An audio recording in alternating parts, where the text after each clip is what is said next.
Imi, beszéljünk egy kicsit, nálad is felfedeztem ezeket a konzervdobozokat, hogy többféleképpen fogod őket majd használni. Állítva, lógatva, mindenféle díszt láttam már. Hát ugye alapvetően ez a konzervdoboz, ez egy ilyen, szerintem egy ilyen, az eredeti formájában egy ilyen rustikus, kicsit ez a vintage stílusú esküvőhöz passzol. Én ezekkel a kellékekkel, amiket az áruházban találtam, megpróbáltam ezt egy picit elegánsabbá tenni, tehát bizonyítva azt, hogy azok az apró kis kellékek, azok az apróságok, amikkel akár egy ilyen konzervdobozt feldíszíthetünk, azok sokkal ünnepélyesebbé, vagy egészen más hangulatová teszik azt az adott terméket, és akkor így nagyon jól lehet ezzel játszani, attól függően, hogy milyen hangulatú esküvőt szeretnénk. Ugye az egyik megoldás az az, hogy ezekkel a különböző szalagokkal, strassokkal beragasztom, egy kicsit bedíszítem, és hát nekem az a mániám igazából, hogy ezekből egy sosem elég, vagy nem igazán jól mutat, hanem legalább 3-4 legyen az asztalon, és akkor ezeket így használjuk együtt. A másik megoldás pedig az, ami egy picit így a lámpára emlékeztet. Ugye elég sokszor van az, hogy ilyen lógatós díszeket kell akár fára, akár mennyezetről lelógatva kell használnunk. Oké, igen, ebből látom, hogy jobban vagy Newtonnal, de a gravitációt te sem győzted le, tehát hogy marad benne? Hát nagyon egyszerűen az Oasis Waterproof segítségével, amit keresztbe átragasztunk, de az még nem elég, mert ugye attól még azért, hogyha a ragasztó, például nedves a konzervdoboz, akkor a ragasztó picit leoldhat, ezért még körbe ragasztottam így teljesen körbe, hogy biztosabban álljon, és ezt a leragasztást, ezt ezzel az ezüstszínű bőrszalaggal még letakartam. Gyakorlatilag ennyi az egész. Arra kell még ügyelni, hogy amikor elkészíti az ember, akkor hagyni kell egy picit, hogy a tűzőhabból a felesleges víz az ugye kicsorogjon, fel kell akasztani, és akkor néhány óráig ezt meg kell így tenni, és akkor utána föl lehet tenni. Egyébként remekül bírják a szegfűket is, a hortenziát is, tegnap fűztem bele, és egyáltalán nem hervadtak el. Semmi baja. Igen. Oké, rendben, jövök még majd hozzád is. Margozsáta? Mesélj egy kicsit erről a munkáról, amit most készítesz, hova javasolnád?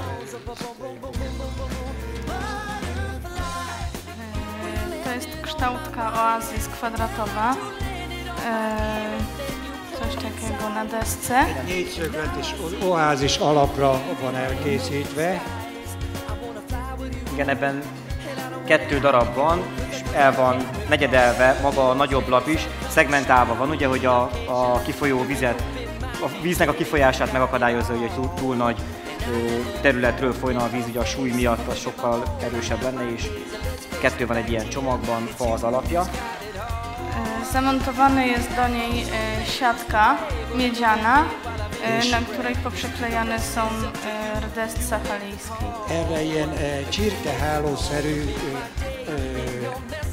dróthálóra ráragasztott ilyen apró kis ágacskákat, azt fehér ilyen festékkel lefújták. Rdest jest suszony, pomalowany farbą również z Oasis.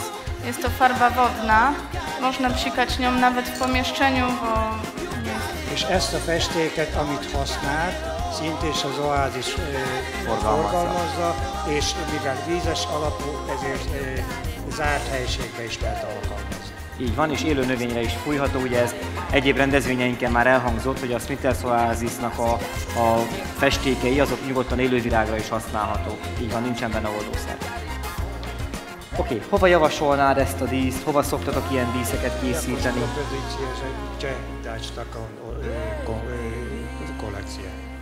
Może być to położone gdzieś w kościele na jakimś obok pary młodej, ewentualnie na stole pary młodej, jakaś książka. Hát például Lengyelországban egy esküvői templomi dísznek, illetve az esküvői mennyasszony asztalára fődísznek. Fődísznek. Oké, köszönjük szépen, jövünk még. Clarissa, látom a rengetegben elvesztél. Gyönyörű, szép. Látom, ő élővirágos. És készen van egy dísz. Ő egy csokor, vagy csokor, szintén esküvői csokor. Akkor kérünk is egy modellt, aki be tudja nekünk mutatni ezt a csokrot. Elég extrém, gyönyörű szép, azt a mindenit. Mi az alapja, egy kicsit beszéljünk róla, és utána bemutatja. Mutasd meg, hogy kell fognia, jó? Itt a hölgynek így magad előtt tartva, oké? Hogyan készült, mi maga az alapja, mi ez a kerek, amire rögzítettél? 2 drót.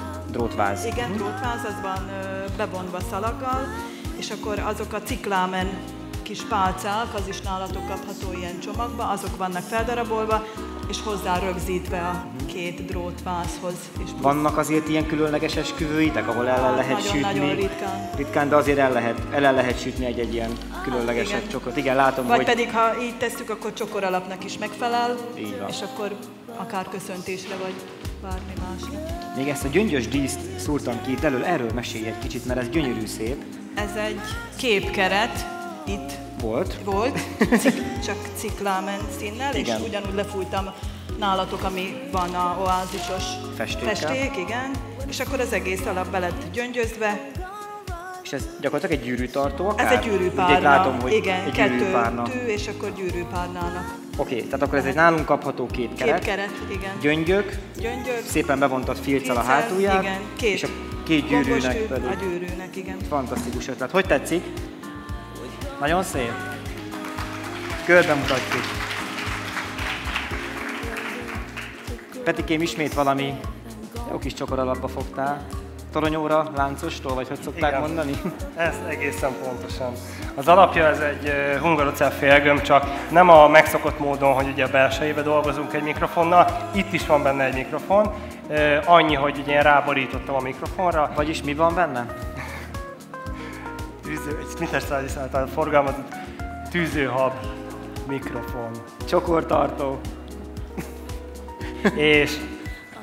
És utána alulról beragasztottam kartonnal, majd az eddigi munkákban is használt szalagokkal leragasztottam, és egy kis lánc, illetve ugyanazok a spagetti függönyre hasonlító kis szalag. Igen, ezek az egyik legújabb termékeink, az esküvői családdal érkeztek meg. Ezek a selyem zsinórok, 12 színt tartunk. Ha jól emlékszem, ilyen 100 méter van egy tekercsen, és elképesztően kiadós, tehát ajándékcsomagolásra, egy pálszálvirág díszítésére, illetve akár egy ilyen csokoralaphoz is nagyon szépen használható. És nagyon jó, mert nem bomlik nagyon könnyen, tényleg erős. Ez így van, ez egyáltalán nem, tehát gyakorlatilag magától el sem indul a szál, nagyon szépen tart. Nem, és meg a tűt is, hogy alig tudtam rajta átszúrni, ugyanis nagyon erősen van. Igen, teljesen ilyen zsinórszövésű, úgyhogy oké, nagyon szép. És akkor ezekre még élővirág fog kerülni, ha jól látom, begónia, dendrobium, phalaenopsis. Akkor egy kis asztrancia. Így van. Nagyon Eucharis. szép.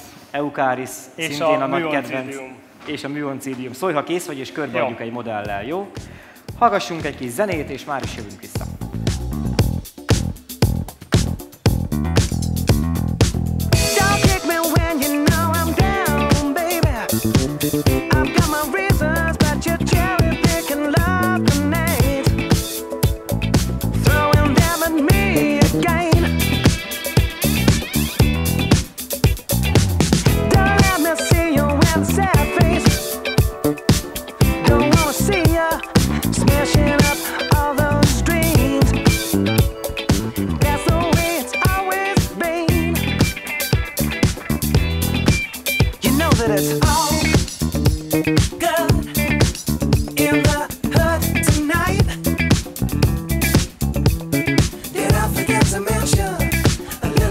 Tears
Szeretném bemutatni Nikit.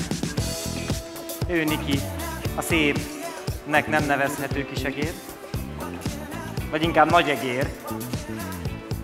Biztosan sokan tudjátok, aki nem tudja, annak szeretném elmondani, hogy amellett, hogy virágkötészeti és lakáskiegészítőket forgalmazó, dekorációs eszközöket forgalmazó nagykereskedés vagyunk.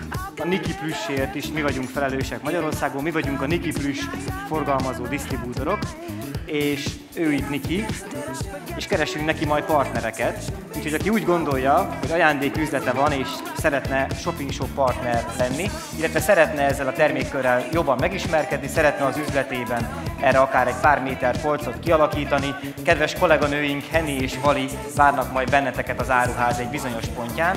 Viszont Niki ne árválkodjon itt velem, és egyébként szerintem nálam nincs is túl jó helyen, úgyhogy én szeretném megkeresni a legfiatalabb jelenlévőt. Ki lehet itt vajon az a legfiatalabb hölgy, úr? Hány éves vagy? Oké, 13 először. 13-nál fiatalabbakat keres. 12. Ho-ho. És te hány éves vagy? Megmondod, hány éves vagy? Várj, elbújtam. Ide jövök hozzád. Itt vagyok. Gyere, itt van Niki. Hány éves vagy? Megmondod nekem? Holnap leszel 5 évesnél fiatalabb valaki, van-e itt közöttünk? Várjál, még ne menj sehova, ne menj sehova, lehet, hogy tiéd lesz Niki. 5 évesnél fiatalabb leendő szakma, a szakma jövője. 5 évesnél, akkor az 5 évesnek mehet a plüss. Feljössz ide hozzám a színpadra egy picit? Gyere, feljössz ide hozzám? Nem vagy félős, igaz? Hogy hívnak téged? Ide mondd. Gréta, és 5 éves leszel holnap? És szeretnél egy ilyen plüst? Nem fogsz félni tőle? Megígéred, hogy vigyázni fogsz rá? Isten engem úgy segéljen. Mert ugye most esküvőn vagyunk. Úgyhogy nagyon sok szeretettel. Adhatok egy puszit? Nem, de. Futás. Anyukának semmi más feladata nincs, csak hogy sispartner legyen jövő héttől. Ennyi. Szeretném felhívni mindenki figyelmét, hogy amikor helyet foglaltatok, felkészültünk a következő 5-6 órás műsorra, úgyhogy mindenki kapott egy palackásványvizet. Emellett pedig egy számunkra nagyon fontos információhordozót, ugye egy nagyon szép DD-s felíró táblán kaptatok egy kérdőívet, amely nagyon fontos nekünk, hiszen szeretnénk tudni, mi a véleményetek a rendezvényről, mi a véleményetek az árukészletünkről.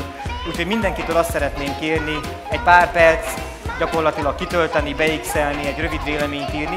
Kérnék szépen mindenkit, akinek erre van egy kis kedve, a tollat utána megtarthatjátok. Nyugodtan írjatok hozzánk egy pár szót, és csak hagyjátok a széken, jó? A kollégáink össze fogják szedni, viszont ez nagyon fontos nekünk, hogy tudjuk, mi a véleményetek rólunk, mi a véleményetek az árukészletünkről. Úgy tudom, hogy az egyik modellünk elkészült egy hajdísszel, amelyet a Móri Imi készített, úgyhogy én szeretném kérni a modellt, hogy fáradjon ide, és Máté, téged is kérnélek, hogy esetleg egy pár szót mondja, hogy készítetted, hogy tudtad beletenni a hajba, jó? Gyertek fel a színpadra, most kivételesen arra kérnélek benneteket, jó? Körbe tudjunk menni. Én elkérem a mikrofont Sándorunktól. Máté? Igen. Oké. Imi, majd erről egy-két szót szeretnék, hogyha mondanál nekünk, jó? Máté, itt ide jönnél a hölgyhöz, akkor hogyan készült, hogy tetted rá, illetve... Igazából az előző dísz itt látható a kezemben, amit ha jól tudok, akkor a lengyel hölgy készített. Ezt egy hullámcsatokkal szintén rögzítettem a frizurában, majd kibontottam. Viszont a modellünk majd ezt még be fogja mutatni a hozzáillő és megfelelő csokrot is. Most viszont Iminek a hajdíszét tűztem bele a frizurába. Igazából ez egy kör alakú hajdísz, ami a fejnek, vagy fejformához illeszkedik. Körbe díszítve van, ha jól látom, tollakkal, élővirággal és egyéb dekorációs elemekkel, és itt jól látható egy ilyen kis fátyolszerű történet, és ezt ugyanígy szintén a fejnek, fejformának és frizurának megfelelően csatokkal rögzítettem. Miután tudom, hogy nagyon sok mennyasszonyod van, főleg ugye a szezonban, és ugye valahogy összedolgozik ugye a két szakma, hiszen nagyon sokszor kérnek tőled hajdíszt. Mi az, amivel, most ugye itt van azért egy pár száz virágos. Te, mint fodrász, mi az, amit szeretnél kérni a mi szakmánktól? Mi az a jó hajdísz, amit te tudsz kezelni? Vagy milyen anyagokkal? Mert ugye hozzánk jön egy mennyasszony, és akkor mondja, hogy mindegy, mivel. Tehát én tudom, hogy nem mindegy, hogy te majd ezt hogy fogod belehelyezni. Tehát segíts nekünk egy kicsit, hogy mi a jó technika. Hát igazából tőlem kérnek díszeket, de őket továbbítom hozzátok. Hát igen, a megfelelő dolog mindig, hogy valami felület legyen, amiben én a hajtűt, hajcsatot tudjam rögzíteni, átszúrni. Ennél a dísznél egy kicsit szenvedtem, őszinte leszek, hiszen az alsó részét jól láthatjátok, hogy egy elég merev és erőteljes anyag, amit hát megoldottam, átszúrtam és rögzítettem, viszont egy picit nehéz volt. Annyit tudtam volna még elképzelni, hogy a dísznek az alsó részére valami drótokat vagy hajlítható felületet kaptam volna, akkor könnyebben tudom ezt rögzíteni, viszont az itt megmutatkozó hajdísznél jól látszik, hogy ott dróttal készült el ez az alap, és ezeket tudtam hajlítani, rögzíteni, és hát itt a hullámcsatot könnyen tudtam átszúrni és felhelyezni a frizurára. Oké, köszönjük szépen, Máté, egyelőre. Még jönni fogsz. Adok hozzá egy ilyen táskát is, kiegészítőt, így csak simán kezedben tartva, jó? És lesegítelek, jó? Nehogy leess a színpadról. Oké, egy kis fotózáshoz. Köszönjük szépen. Visszaadom a mikrofont, jó? Van ugye még pár termékünk, amivel kiegészült az áruház kínálata az elmúlt pár hónapban. Ugye az eddinges molinót, illetve az eddinges diszplét láthatjátok az új kasszasoroknál. Ugye ezek különböző filctollakat, markereket árusítunk mostantól. Nagyon sok színben, nagyon sok formában lehet ezeket most már megkapni az áruházban. Illetve a karácsonyi siker és a karácsonyi előrendelési sikeren felbuzdulva azt kértük egy forgalmazónktól, hogy egész évben tarthassuk a termékeit, ezért a Somogyi Electronics termékei folyamatosan megtalálhatók az áruházban. Jelenleg még a zöld drótokkal ezek a különböző karácsonyi jellegű izzósorok, de április végén, május elején érkezik a fehér drótos változat, amelyeket esküvőkhöz lehet használni, és amikor majd hátrajöttök a parti területére, ami egyébként a raktár manipulációs területe, ott láthatjátok, hogy mennyi izzósorunk van még, hiszen oda is használtunk ezekből a termékekből. Szeretném is, hogy majd ezeket a termékeket közelebbről megnézzétek, úgyhogy a Somogyis kollega és az eddinges kollega is vár benneteket az áruházban. Van egy nagyon kedves, hogy is mondjam, virágkötő barátom, remélem nem haragszik meg, hogy barátomnak nevezem, egy dumagép, aki gyakorlatilag sose áll le, állandóan pörög a szakma körül, és azért is szeretem, mert nem csak a virágot szereti, hanem a jó pálinkát is, úgyhogy alapvetően rokonok vagyunk szerintem valahol. 60-ban üzemeltet egy virágüzletet, Háger Józsi, aki ma már emlegetve volt, hiszen a tanulója 18 éves. Józsi, állj fel egy pillanatra, légy szíves, hogy megköszönhessük neked, ami most következik. Ugyanis Józsi névre szóló pálinkákkal szeretné köszönteni a virágkötőket, úgyhogy mindenkinek az asztalába 10. születésnapom alkalmából a DD és Háger Józsi nevében köszönöm, Imi, hogy velem ünnepeltél pálinkát, szeretnénk neked, majd visszabetelheted. Úgyhogy, ja, és mindenki megtalálta. Oké, önkiszolgáló a rendszer, Csilla kedves, neked is egy üveg pálinka. Elmondom őszintén, a Barna Feri is kapott egyet, úgyhogy majd nem látom most a Ferit, hogy merre van. De az övét én eltettem, hogy jó helyen legyen. Jövő héten úgyis megyünk Kínába, kell a fertőtlenítés az útra, ugye? Úgyhogy az övét én eltettem. Egy kis pálinka neked is, ajándékba majd.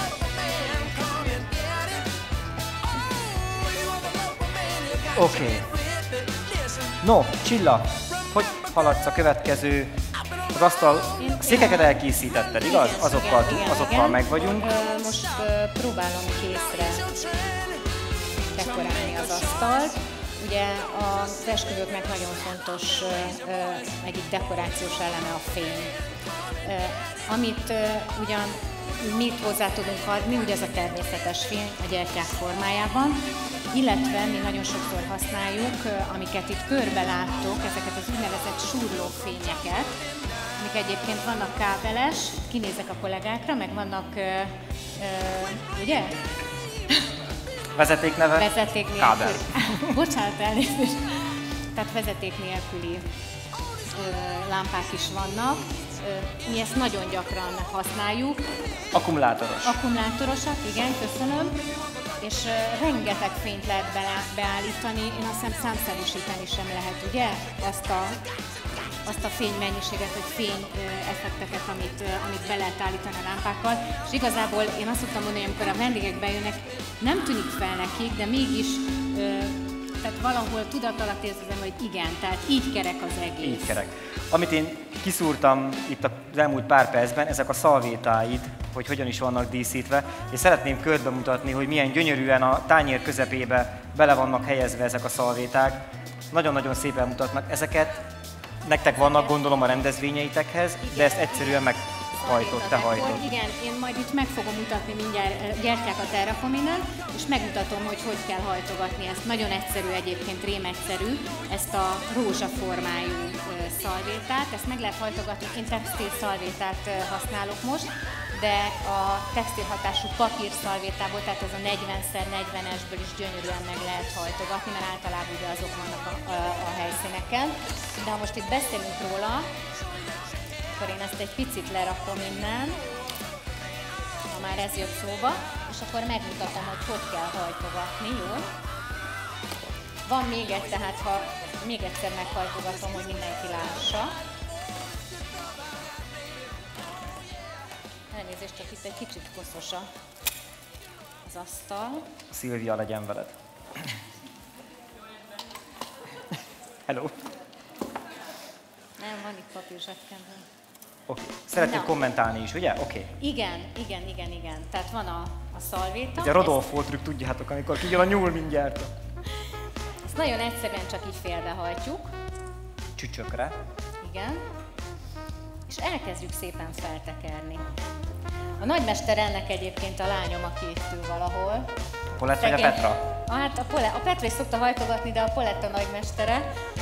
És a legutóbbi esküvőn is, hát azt hiszem 120-at kellett hajtogatni, de akkor már bevontuk a cateringet is. De nagyon élvezték egyébként, mert nem ismerték a technikát. Tehát elkezdjük itt szépen feltekerni. Nagyon egyszerűen.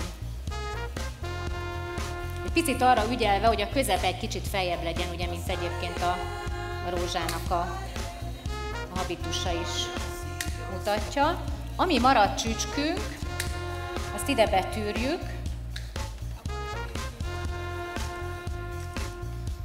és amit hagytunk a végén, azt ilyen kis levélkének ide hajtjuk.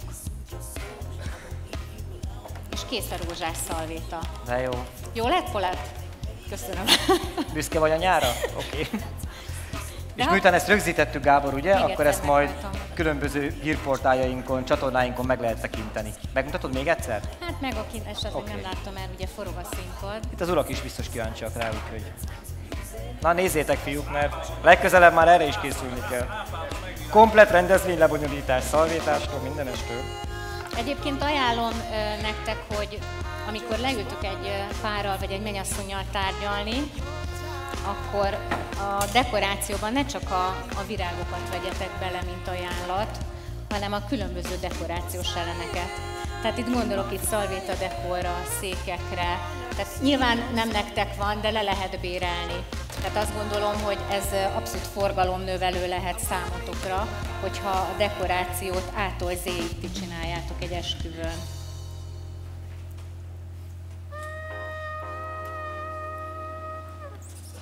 És azt a betűrőt, tetejét ezt ide lehajtod. betűrjük, és a két levélkét pedig kihajtjuk.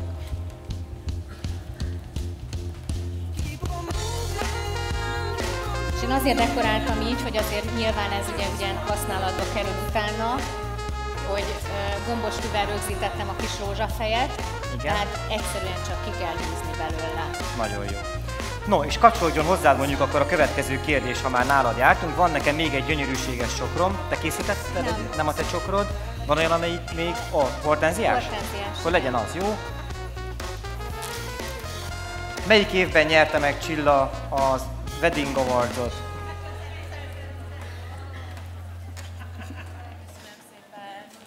Csillának. Van még pár csokrunk, úgyhogy szerintem hát az egyik kedvencem, nem csak azért, mert szép az orchidea, hanem tényleg szép, hiszen a szép kertészettől kaptuk ezeket a csodálatos szép cimbídiumokat, és Clarissa mestermunkája, hogy gyakorlatilag ragasztás mindenféle nyoma nélkül meseszép csokrot készített belőle. és akkor mondjuk Clarissáról valami kérdést. Most tényleg egy nehezet teszek fel, hiszen maga a csokor elkészítése sem egyszerű.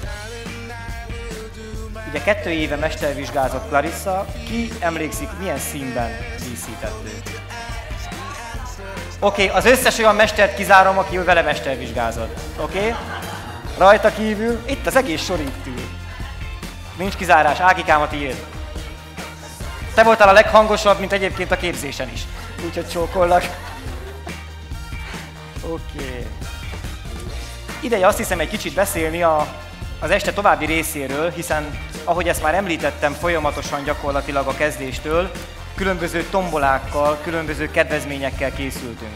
Aki megkapta a tomboláját, a tombola első oldalán a 10 éves torta mellett talál egy számot, természetesen ez a tombola száma. A másik oldalán találhatja a mai napi vásárlási kedvezményeket, illetve a mai napi vásárláshoz köthető feltételeket, és azt a kedvezményrendszert, amelyet a webshopunkon érvényesíthet a következő időszakban. Minden információ megtalálható a tombola szelvényen, és azt kérném, hogy mindenki őrizze meg addig, míg az áruházban tartózkodik, akár a vásárlás folyamán, akár utána a partin, ugyanis ahogy itt vége a rendezvénynek, együtt ugye a fotózás után átmegyünk egy kicsit vásárolni, ugye? Egy kicsit vásárolni, átmegyünk utána a DB-be, és időközönként én mikrofonba hangosan elkezdem majd óbégatni, hogy tombola húzás következik. Mik is ezek a nyeremények? Ugye a Mátét már elsütöttük, már nem szó szerint, hanem a Máté nyereményét, tehát egy hajmegváltoztatás, akár egy teljes festéssel, hajvágással, ki mit szeretne. Hölgyek, aki úr megkapja, az asszonynak tovább lehet adni, vagy a barátnőnek, vagy épp akinek milyen van. Ezen kívül pedig ki fogunk sorsolni egy 80 000 forintos vásárlási utalványt, mely levásárolható az áruházban, egy 60, egy 40, illetve egy 20 000 forintos vásárlási utalványt. Ezen túl kisorsolunk a augusztus vég közepén tartandó Flóra Hungárián lévő alkotóműhelyre, ahol Nagy Peti mestervirágkötő a házigazda. A Peti alkotóműhelyére sorsolunk ki egy lehetőséget, ezen részt vehet egy virágkötő.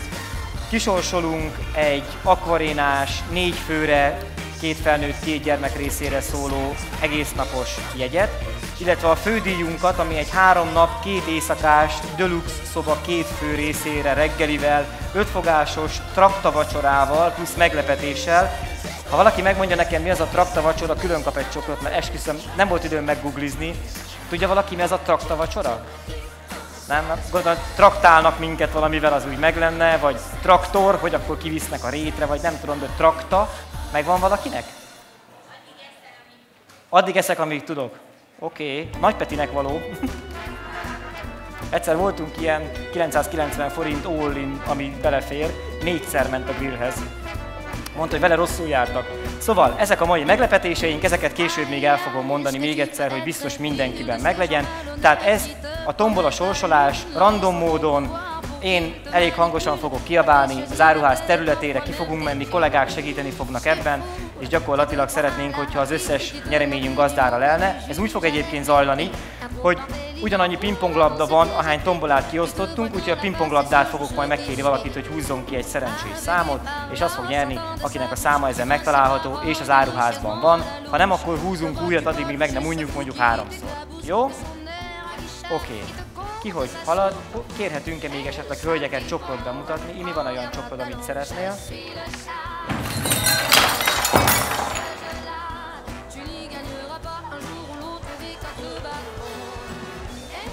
Szóval, a Swarovski pohár az csak úgy jó, ha egészben van. Hát itt most nálunk ez darabra sikerült, viszont hogy egyhatartó egészben maradt, mert legalább az fém.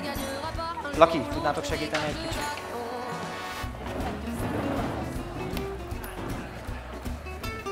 Meg tudjuk állítani az asztalt egy kicsit? Vagy lassabban forogjon?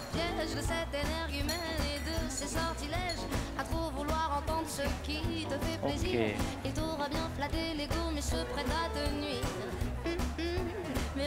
Zsuzsi, egy söprűt tudnánk szerezni? Oké.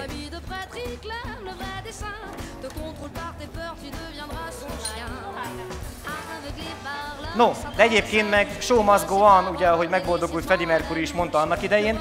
Üssük el az időt egy csokorsorsolással, mit szóltok, még egy kicsit a színpadot újra helyrehozzuk, jó? Oké.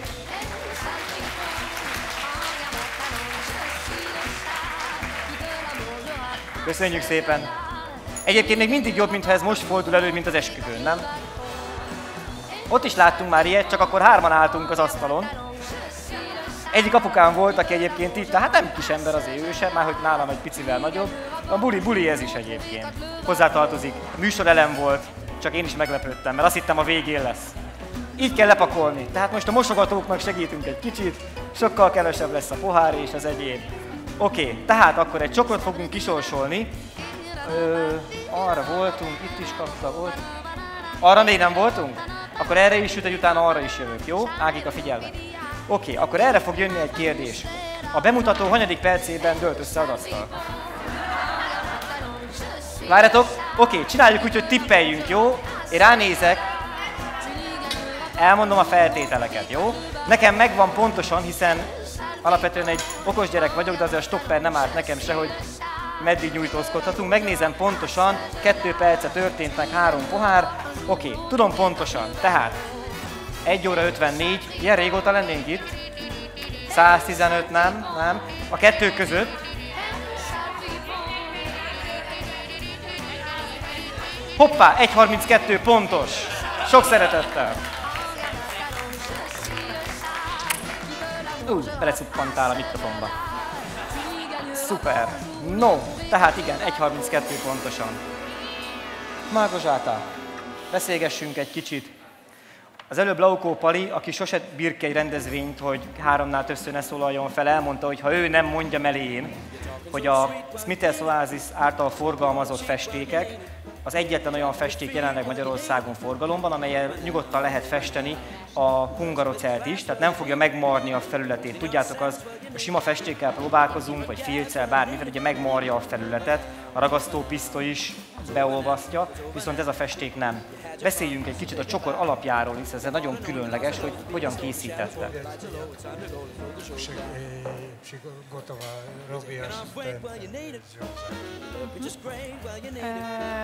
Zrobiłam stelaż z drutów takich zwykłych, falonych, nie wiem,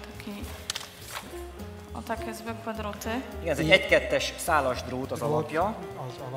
Do tego był dodany sznurek Oasis, sznurkodrut. És Oasis kötözőből Dominik, nie mamy sznurkodnurta. Igen, ez a papírral bevont drót gyakorlatilag, amit használt hozzá, és ez van festve az Oasisnak a festékével. Oasis festék, farbą Oasis. Tak, to też jest farbą Oasis i klej w sprayu, glue spray. To jest sznurkodrut, który został użyty do wykonania tej kryzy. Tehát amellett, ugye, hogy kötözésre alkalmas, ugye ezzel vonta be a drótok közötti részt. Elég macerás meló. Így készül a csokor. És a hajdísz is.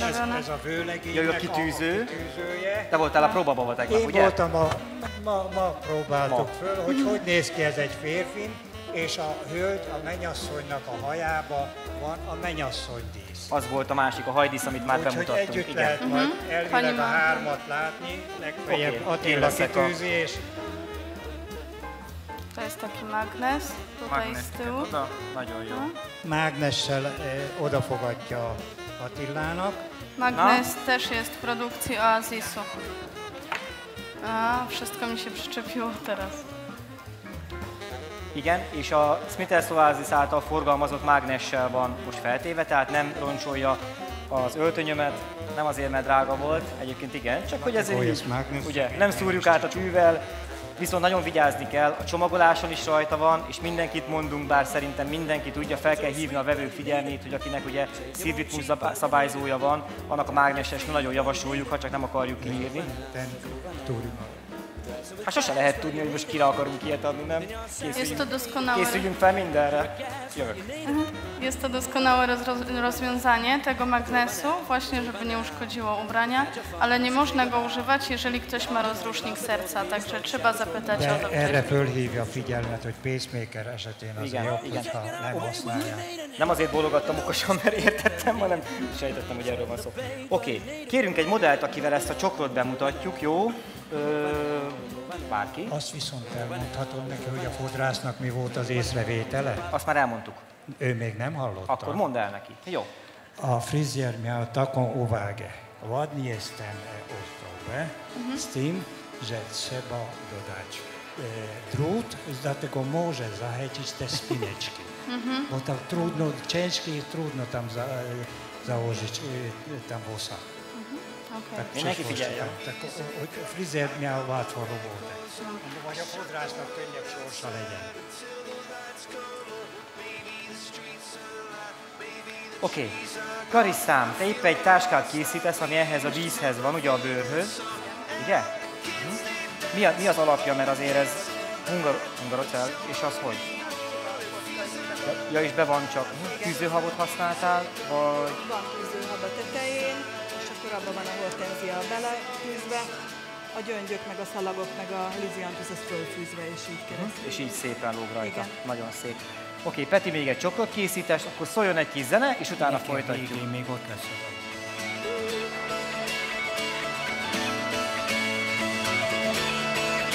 I turn the music up, I got my records on, from underneath the rug, I'll sing a rebel song. Don't wanna see another generation drop. I'd rather be a comma than a full stop. Maybe I'm in the black, maybe I'm on my knees, maybe I'm in the gap between the two trapezes, but my heart is beating and my pulse is starting. Cathedrals in my heart, a sweet song. What is life? I swear you, it looks beginning to tell me it's alright. A sweet song.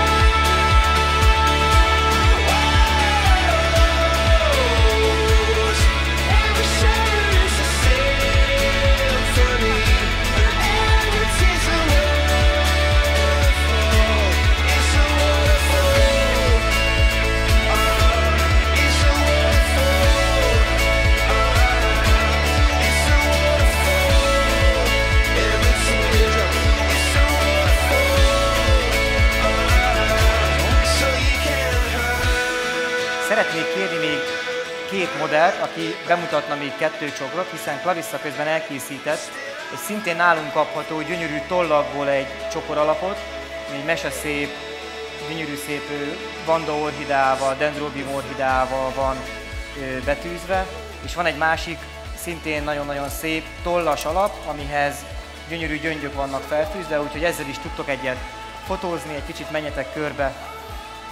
Nagyon fontos ugye megemlíteni, hogy az esküvői csokrokat hogyan tudjuk egy kicsit tartósítani, hogyan tudjuk ezeket a csokrokat tovább megtartani, illetve biztosak lenni abban, hogy nem fognak tönkre menni, hogy egy kicsivel több esélyt adni annak, hogy a tartóságot tudjuk növelni. Ez például a szintén Smith & Oasis által forgalmazott finishing touch-sal elérhető, ami nálunk most már egy jó ideje kapható az áruházban. Ez olyan, mint régen volt a Clear Life, aki már ugye különböző rendezvényeken volt, bemutattuk. Egy vízalapú tartósítószer, például a hortenziához, orchideafélékhez, vagy amit a Peti is használt egyébként a munkáiban, a begónia virágokat, be lehet vele szépen permetezni, és 1000%, hogy tartós lesz tőle, nem lesz semmilyen problémája a növénynek. És van egy másik termék, ami nekem az ügyeletes kedvencem, hiszen körülbelül egy másfél évvel ezelőtt jártunk úgy, hogy Helleboruszt biztosan sokan használtatok már. Hát gyönyörű, mikor megvesszük, mikor hazavisszük, még akkor is szép, aztán hiába tesszük ugye kézmeleg vízbe, vagy egy kicsit langyosabb vízbe, van, hogy összeesik. Valóban ez történt. Visszavágtam a Helleboruszt késsel, 2-3 másodpercre belemártottam ebbe a Quick Dip nevű szerbe, majd tartósítószeres vízbe helyezve becsomagolva egy papírba, gyakorlatilag fél órán belül a Helleborus újra gyönyörű pompájában volt. Tehát aki ezeket a termékeket szeretné kipróbálni, azt megtalálhatja az áruházban őket. Tényleg javaslom, ez nem költséges befektetés, hiszen sose tudhatjuk, mikor van olyan növényünk, ami egy kicsit megadja magát. Természetesen a tartósítószert javaslom, most nálunk már lehet kapni 5, illetve 10 literes kiliterben, vagy kis tasakosban, illetve a mai nap folyamán, Pali, mégis megkérnélek, hogy erről majd beszéljünk, hogy hogyan lehetne esetleg hozzájutni ahhoz a pumpához, amely közvetlen hozzáköthető ehhez a tartályhoz. Hogyan lehetne? Beszéljünk róla most? Gyere! Ismét Laukó, Pali. Tudtam, hogy a színpadra akarsz jönni, gyere! Hello! Szia! No, beszéljünk egy kicsit erről a pumpáról, hiszen amennyiben ez megrendelésre kerülne, vagy mi szeretnénk, akkor forgalmazhatnánk, igaz? Teljesen természetes. Ez egy nagyon praktikus szerkezetről van szó. Nem elektromos motorral működik, nincs benne mozgóalkatrész, vákuum elvén működik, tehát gyakorlatilag nem nagyon tud meghibásodni.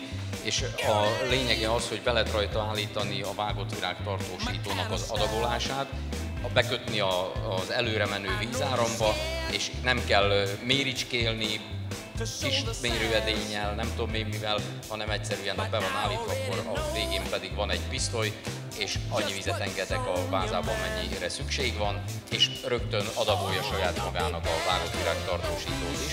Viszont most van egy nagyon fontos információ, ha már itt tartunk, végre szót kaptam. El is telt a két perc. Van egy új termék, ami szerintem érdekelni fogja a virágkötőket, olyan Floralife vágott virág tartósító, amihez nem kell a virágszárát visszavágni. Na ne.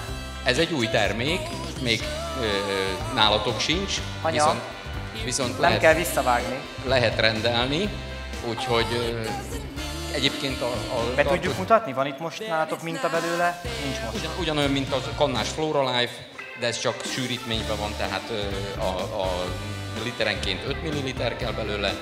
Oké, modellezzük le. Fél 6 körül felérek a piacra, megveszem a cuccot, berakom a dobozba, 11-kor hazaérek, kipakolok, se visszavágás, semmi. Ebbe a vízbe beleteszem. Így van. Na, rendeljünk ilyet?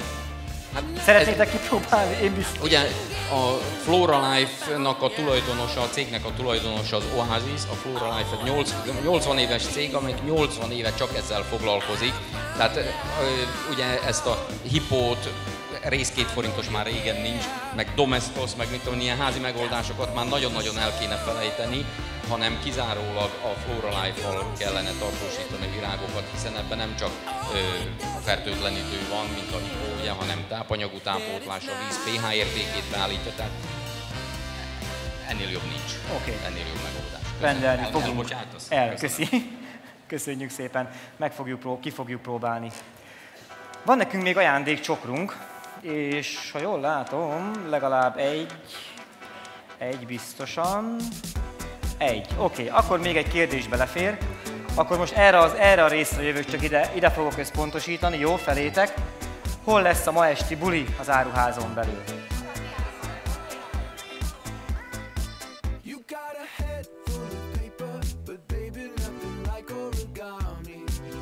No, az összes csokor kisorsolásra került.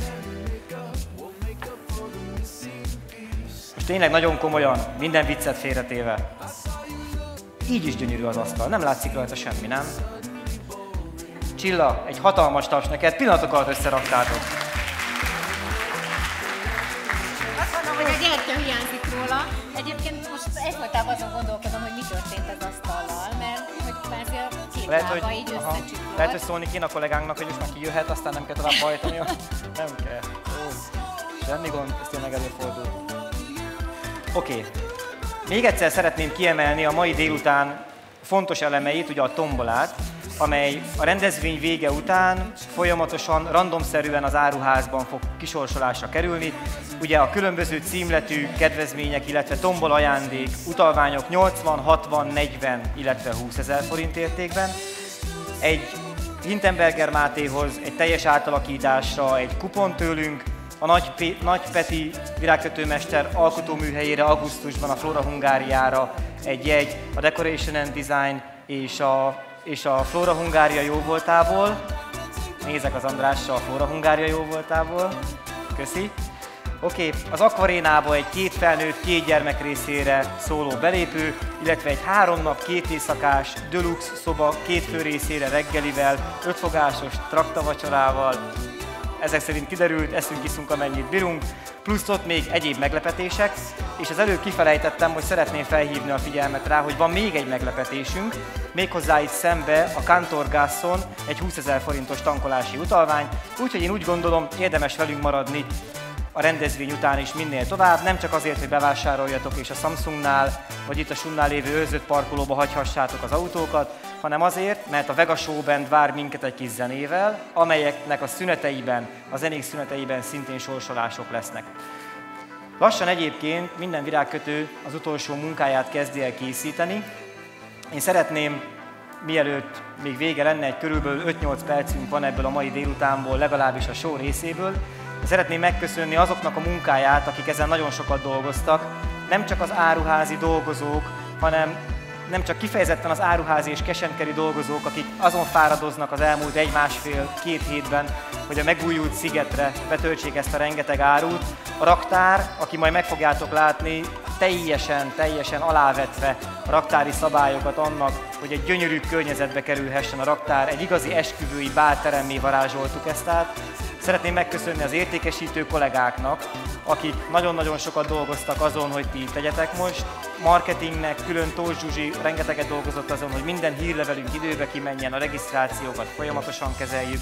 Egyébként a beszerzés rengeteget dolgozott még ezen, hiszen a fiúk egész nap együttműködtek az elmúlt jó pár napban velünk a kitáblázásokban, a parkolóirányításban, úgyhogy rengeteg munkánk volt, és Feri, az előbb nem voltál itt, képzeld el, Barna Feri, Barna Ferenc, az előbb nem voltál itt, képzeld el, a Háger Józsi felajánlott a virágkötőknek egy-egy üveg pálinkát, te is kaptál, de mondtam, hogy én eldugtam a kínai útra, de szeretném átadni neked, jó? Te gyere ide egy pillanatra. Hölgyeim és uraim, azt mondta a Feri, hogy nem fog beszélni, nem szeretne beszélni, viszont mindenki ismeri, de egy óriási tapssal köszöntsük Barna Ferencet, hiszen hölgyeim, egy icipici helyet kérhetnék a főninek. Főnök, Háger Józsitól. Oké. Ferivel mindenki kocinthat, 500 pohárig jó, úgyhogy mindenki kocinthat vele, majd a buliba. Oké. A vásárlási feltételeket szeretném még kiemelni, hiszen nagyon fontos, hogy az a kedvezmény, amit ma kaptok, ez a webshopunkban érvényesíthető, hiszen egy vadi új dolog a DD életében. Egy nagyon fontos az, hogy azok, akik távolabb eső városból érkeznek, megkönnyítsük a vásárlásukat, úgyhogy a webshopunk él és aktív, ehhez kínálunk egy kis segítséget. Pókó Robert kollégám vár mindenkit a kasszáknál, tudja regisztrálni azt, aki szeretne. Csillu, mutatsz nekem valamit. Van még egy csokról.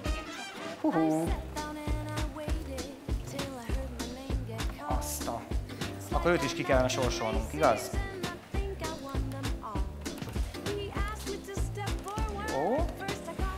Na most vagyok meglőve. Oké, tudom is mi a kérdés, és erre jövök, mert itt még nem voltam, ugye? Ezen a részen nem voltam. Arra voltam, hát nagyjából, mindenhova nem lehet menni. Oké, melyik az a tombola nyeremény, amit az első körben kifelejtettem, a másodikban elmondtam? Gyere középről, gyere, szemezek veled. Tiéd a csokor. Az összes munka megtekinthető itt a forgószínpadon, ahogy mi a virágkötőkkel lemegyünk, a színpad nem fog megállni, szépen körbe mindenki elhelyezkedve lefotózhatja az összes készítményt, illetve hétfőn minden egyes munka, így ahogy van, átkerül az áruházban, aki még szeretné, lefotózhatja őket, lesznek olyan termékek is, amelyeket beárazunk, és meg lehet őket vásárolni. Szeretném ismét megköszönni a Smithers Oasisnak a segítséget és azt, hogy a lengyel virágkötő hölgyet a rendelkezésünkre bocsátotta. Mindenkinek szeretném még arra felhívni a figyelmét, hogy itt az áruház előtt van egy autó feldíszítve, a lengyelek saját autója, úgyhogy addig maradnak, míg fotóztok, jó? Úgyhogy mindenki fotózza az autót nyugodtan. Egy nagyon fontos dolog, majdnem elfelejtettem. Az autón van egy különleges termék, szirmok vannak ráragasztva. Ez egy vadi új terméke a Smithersnek. Pali, mégiscsak még egy körre kell, hogy gyere. Tudtam én, hogy nem úszod meg. Gulisztam magamnak. Olyan vagy, mint a Szabó János, ő is mindig a színpadra áll a végén. Az a neve ennek a terméknek, hogy Carfix, ez egy ilyen nagyon vékony, átlátszó fólia, amelyiknek az egyik oldala ragasztós, de olyan ragasztós, hogy ez nem marad rajta az autón. Tehát ezt akár itt, ahogy ki van téve ez az autó, bedíszítve, akár ilyen módon, hogy mi például ilyen szegfű szirmokat ragaszgattunk rá úgy, hogy még egy kétoldalú ragasztószallag kockákat ragasztottunk rá. Ez azért különleges, mert ez átlátszó, az összes többi kétoldalú ragasztó nem színtelen, tehát azzal nem célszerű. És ezt nem csak erre lehet használni, hanem akár ezeket az autókorzókat, szögleteset, félgömb alakút alá rá lehet tenni, vagy akár még egy Oasis Fixet is, ugye a ragasztó gyurmát lehet használni, mert ezzel megvédjük az autónak a fényezését, és simán le lehet róla szedni, tehát nem marad utána rajta. A hölgy 130-al kipróbálta az ezzel rögzített díszeket az autón, és nem jött le. Most ők a saját autójukat díszítették föl, és így fognak hazamenni. Wow! Az szép út lesz. Oké? Ez a termék is elérhető lesz nálunk nem soká, igaz? Bízom attól benne, függ, hogy mikor rendeljük. Tőletek függ. Tessék verni a DD-nek az asztalt, és akkor meg fogják rendelni. Így lesz, Pali, meg fogjuk rendelni. Oké, Peti, neked még van egy csokrod. Figyelj, én elragadtam fel a szót, ugyanis... Megy az neked. Én róla még nem tettél fel kérdést. Ajaj. Az én csokraim közül még át nem adtál egyet sem. Hol vannak a csokrai? Úgyhogy én ezt a csokrot felajánlom egy átadásra. Oké. Aki velem kapcsolatban helyesen válaszol egy kérdésre, az megnyeri ezt a csokrot. Tudtam, hogy egyszer a szuri gyár beindul, alapvetően ilyenek vagyok. Azt sem tudom, mi történt veled az elmúlt másfél órában, olyan csendben voltál. Nem kérdeztél, én magamról nem beszélek. Ez pedig nem jellemző rád, ugye? Oké. Viszont mielőtt a csokrot kisorsoljuk, én egy nagyon fontos, még szeretnék tőled kérni valamit, mert készítettél egy gyönyörű állarcot. Így van. Mi lenne, ha feladnánk valamelyik modellre? Jó. Olyan kíváncsi lennék, milyen az. Szeretnék kérni egy modellt, meg a Mátét, hát ha segíteni kell a hajban. És nézzük meg ezt a gyönyörű állarcot, ami szintén élő, illetve selyemvirágokkal van, vagy csak élő van rajta. Ebben most csak élő van, igen. Máté, segítesz nekünk? Köszi. Nézzük meg akkor ezt az állarcot.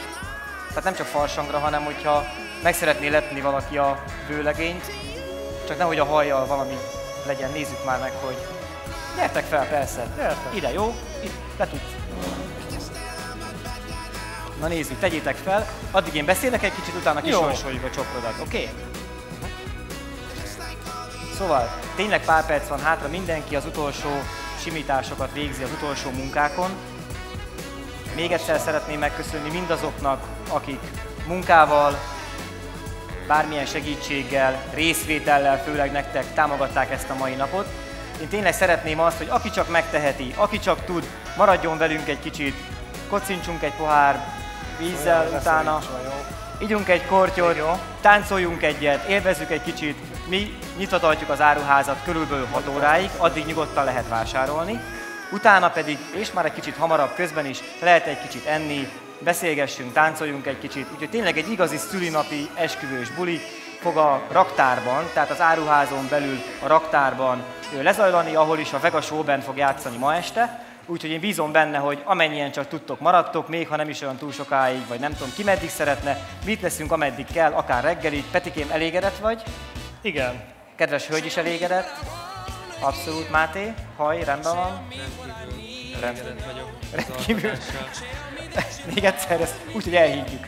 Nagyon elégedett vagyok, és szerintem tökéletesen egybe van most a modellünk ezzel a hajdísszel, vagy állarccal, pardon. Tényleg gyönyörű. Akkor arra kérlek, hogy majd segítsetek a hölgynek lemenni, és egy kicsit hagyfotózzák őt is, jó? Petikém, akkor tegyünk fel egy kérdést rólad, ha már így a végén kierőszakoltad belőlem. Ki tudja megmondani, hogy melyik Euroskills versenyen versenyzett Peti, melyik évben? Azt már én sem tudom. Versenyzett Peti. Na menjünk akkor visszafelé, jó? Tehát melyik Euroskills versenyen vett részt Peti, ahol az ország akkori legjobb eredményét, az 5. helyet hoztátok el. Melyik évben volt ez? Brigi nem szólalhat meg, ha még itt van. Ki mondta? Tiéd a csokor 2010. Peti, add át kérlek szépen a csokrot. Jó. Köszönjük szépen. 2010-ben így van. Aha.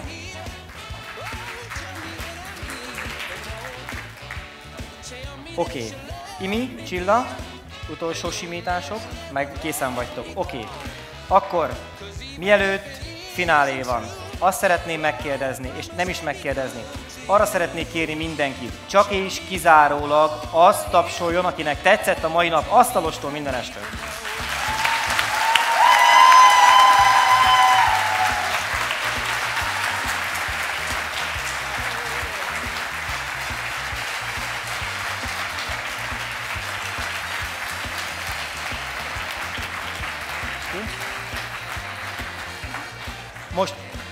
Most tényleg és csak azt tapsoljon, aki úgy gondolja, hogy jó virágkötőket választottunk a mai napra.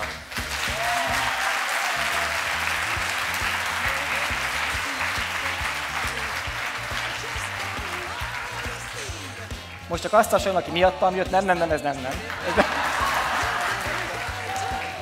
Anyukám, csak te nem tapsoltál, a jóisten áldjon meg. Ó, Istenem, a családjába bízhat az ember, mi? Oké, azt tapsoljon, aki marad velünk egy kicsit bulizni ma. Hátsó sor.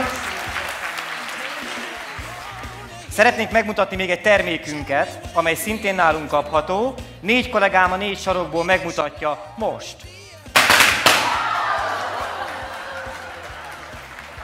$600 forint. Úgyhogy jön mindenki nekem 600-zal, jó? Bepazaroljátok itt a drága cuccot.